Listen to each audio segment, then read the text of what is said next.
طبعا اليوم هو أول يوم في امتحانات الشهادة الإعدادية.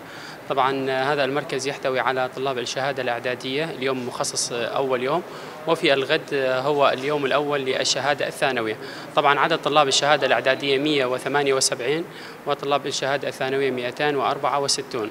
طبعا باعتبار أن اليوم الأول جاء المراقبون وبدأوا ممارسة مهامهم في مراقبة الطلاب في امتحانات، وتم توزيع الأسئلة، وتم تجهيز المركز منذ أكثر من أسبوع بواسطة إدارة مجمع الحسكة ولجنة المتابعة امتحانات، وتم تقديم الكهرباء لهذه المدرسة وتحديث كافة التجهيزات من أجل تذليل الصعوبات قدام الطلاب وتقديم أفضل النتائج في امتحانات شهادة هيئة التربية والتعليم التابعة للإدارة الذاتية. الامتحانات أمس تقدم بلغتين، اللغة العربية واللغة الكردية. يوجد طلاب للمكون العربي وطلاب للمكون الكردي.